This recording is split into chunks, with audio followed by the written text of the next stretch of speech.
आजकल इंडिया में कोई भी इशू हो, चाहे पॉलिटिकल हो, सोशल इशू हो या रिलीजियस इशू हो, सब के सब ट्विटर पर ट्रेंड करने लगते हैं, वीडियोस बनने लगते हैं, हैशटैग शुरू हो जाते हैं।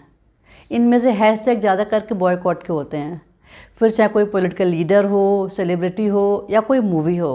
अभी कुछ दिनों से आमिर खान की मूवी लाल सिंह चड्ढा बॉयकॉट ट्रेंड कर रही है। रक्षाबंधन का भी बॉयकॉट हुआ। तापसी पन्नू की मूवी रिलीज़ हुई तो तापसी पन्नू ने खुद आगे आके कहा कि मेरी मूवी को भी बॉयकॉट करो, I should not feel left out. जिन मूवीज़ से हाई होप्स थी, परफेक्शनिस्ट कहे जाने वाले आमिर खान, जो कि अपनी मूवी को बनाने में बहुत टाइम लेते हैं, अपने एक एक सीन के लिए बहुत रीटेक्स करते हैं, जिन्होंने बहुत सारी हिट फिल्में भी दी हैं, तारे ज़मीन पे हो गई, 3 इडियट हो गई, पीके हो गई, दंगल हो गई। दंगल एक ऐसी मूवी है बॉलीवुड इंडस्ट्री की जिन्होंने करीब 1000 करोड़ का बिजनेस किया। क्या ऐसे रीजंस हैं कि वही आमिर खान जो इतनी परफेक्टली अपनी मूवीज़ को बनाते थे, उनकी मूवीज़ इवन ओवरसीज़ में भी बहुत चलती थी, आज उनकी मूवी फ्लॉप हो रही है या उनको बॉयकॉट किया जा रहा है? क्या ऑडियंस का टेस्ट चेंज हो गया है या ऑडियंस बहुत वाइजली डिसाइड कर रहे हैं कि किस मूवी को थिएटर में जाके देखना है या किस मूवी को घर बैठकर ओटीटी में आराम से देखना है? जहाँ तक उनकी मूवी लाल सिंह चड्ढा के बॉयकॉट का सवाल है, तो कह रहे हैं कि उन्होंने पीके मूवी में, जो कि 2012-13 में रिलीज़ हुई थी, उसमें हिंदू सेंटीमेंट्स को हर्ट किया। आमिर खान ने कहा कि उनकी वाइफ इंडिया में सेफ़ फील नहीं करती हैं। India is no more safe country for us. India के लोग बहुत इंटॉलरेंट हो गए हैं। आमिर खान का टर्की के प्रेसिडेंट से मिलना। लेकिन क्वेश्चन ये उठता है कि जो पीके मूवी का सीन था, जिसको लेके हिंदू सेंटीमेंट्स हर्ट हुए थे, उस सीन के बाद पीके मूवी के बाद दंगल आई है और दंगल ने बहुत अच्छा काम किया, सुपर डुपर हिट रही है, काफ़ी बिजनेस किया। आमिर खान की वाइफ का वो स्टेटमेंट कि इंडिया बहुत इंटॉलरेंट हो गया, लोग बहुत इंटॉलरेंट हो गए हैं, इस स्टेटमेंट के बाद दंगल मूवी रिलीज़ हुई है। उसके बाद भी कैसे 500 करोड़ का बिजनेस कर सकती है? इसके बाद एक मूवी आई सीक्रेट सुपरस्टार, जिसमें कि आमिर खान का काफ़ी छोटा रोल था। तो पीके, दंगल और सीक्रेट सुपरस्टार, इन तीनों मूवीज़ ने मिलकर करीब 2500 करोड़ का बिजनेस किया। तो 8 से 10 साल तक तो आमिर खान की मूवीज़ को बॉयकॉट नहीं किया गया। लेकिन ऐसे क्या रीज़न्स है कि अचानक से पब्लिक इतनी अवेयर हो गई है, उनके सेंटिमेंट्स हर्ट हुए 10 साल पहले और उसका बदला आज ले रहे हैं, बॉयकॉट कर रहे हैं। लाल सिंह चड्ढा के पहले भी कई मूवीज़ बॉयकॉट हुई हैं। पद्मावत, जिसको कि करणी सेना ने बॉयकॉट किया था, लूडो मूवी हो गई, ओ माय गॉड हो गई, लक्ष्मी बॉम्ब हो गई। तो ये जब मूवीज़ रिलीज़ हुई उसके बाद उसमें कुछ ऐसे कंटेंट थे, कुछ ऐसे कंट्रोवर्शियल सीन्स दिखाए गए थे, जिनकी वजह से इन मूवीज़ को बॉयकॉट किया गया। लेकिन लाल सिंह चड्ढा एक ऐसी मूवी है जो कि रिलीज़ के पहले, जिसके ट्रेलर भी रिलीज़ नहीं हो पाए, उसके पहले इसको बॉयकॉट किया गया। तो कहीं ना कहीं ऑडियंस का रिएक्शन तो है बॉयकॉट।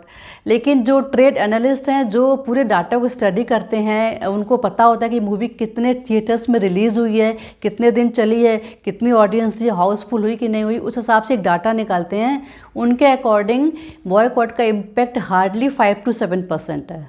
तो इसका मतलब ये कि लाल सिंह चड्ढा अगर फ्लॉप हुई है तो उसका रीज़न सिर्फ बॉयकॉट नहीं है। मूवी ना चलने के बहुत सारे रीज़न्स हैं, उसमें कोरोना एक बहुत बड़ा रीज़न है। 2 साल के लॉकडाउन के पीरियड में लोगों की बहुत हैबिट्स चेंज हुई हैं। जहाँ पहले लोग वीकेंड में मूवी देखने का प्लान बनाते थे, आज वही ऑडियंस, वही लोग घर में आराम से बैठ के मूवी देखना पसंद करते हैं। कोरोना की वजह से OTT की पॉपुलैरिटी बहुत बढ़ी है। पहले एक टाइम था OTT को हार्डली यंगस्टर्स ही जानते थे, अब सभी लोग उस OTT को देख रहे हैं, यूज़ कर रहे हैं। थिएटर्स पे जाके पैसा खर्च करने को तैयार नहीं है। एक फैमिली का जो मूवी देखने का खर्चा आता है, उसे 1 साल का सब्सक्रिप्शन मिल जाता है, जिससे कि आप बहुत सारी मूवीज़ देख सकते हैं। तो ये भी एक बहुत बड़ा रीज़न है इन मूवीज़ के फ्लॉप होने का। प्लस कुछ ऐसी मूवीज़ जो कि बहुत सुपर हिट रही हैं, जिनके अच्छे रिव्यूज़ आए हैं, जिनके ट्रेलर बहुत अच्छे लगे हैं, जैसे कि RR हो गई, पुष्पा हो गई, KGF हो गई, गंगूबाई हो गई, भूल भुलैया हो गई, कश्मीर फाइल्स हो गई। कश्मीर फाइल मूवी का तो पूरे बॉलीवुड ने बॉयकॉट किया था, कई पॉलिटिकल पार्टीज़ ने भी उसका बॉयकॉट किया था। लेकिन इस बॉयकॉट के बाद भी कश्मीर फाइल, जो कि 18 से 20 करोड़ की मूवी थी, और 250 करोड़ उसने कमाए। सुशांत सिंह राजपूत की डेथ एक बहुत बड़ा रीज़न है कि लोग इन स्टार्स को डिसलाइक करने लग गए।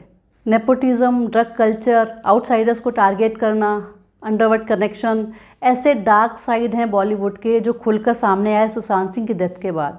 इन स्टार्स का एरोगेंस और एटीट्यूड, हमने तो कहा नहीं आपको मूवी देखने के लिए, हमने आपको फोर्स नहीं किया है, nobody is forcing you to watch us, आप ही आते हो, आप ही हमें नेपोकिड बनाते हो, आप ही हमें स्टार बनाते हो। तो शायद इस बार पब्लिक ने इस बात को बहुत सीरियसली ले लिया है।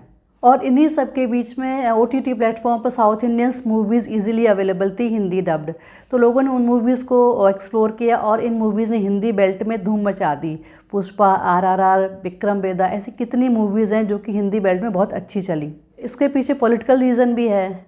जहां लेफ्ट विंग वाले कंगना रनौत और विवेक अग्निहोत्री की मूवी रिलीज़ होने के पहले ही स्ट्रेट आउट बॉयकॉट कर देते हैं, राइट विंग वाले ऐसी मूवी जिनका content anti Indian, anti Hindu है, तो ऐसी मूवीज़ को बॉयकॉट कर रहे हैं। फिर वो मूवी चाहे आमिर खान की हो, सलमान खान की हो, रणबीर कपूर की हो या अक्षय कुमार की हो। लेकिन पर्सनली मुझे ऐसा लगता है कि अगर मूवी का कंटेंट अच्छा है तो वो मूवी चलेगी, बॉयकॉट ट्रेंड उसको रोक नहीं सकता है।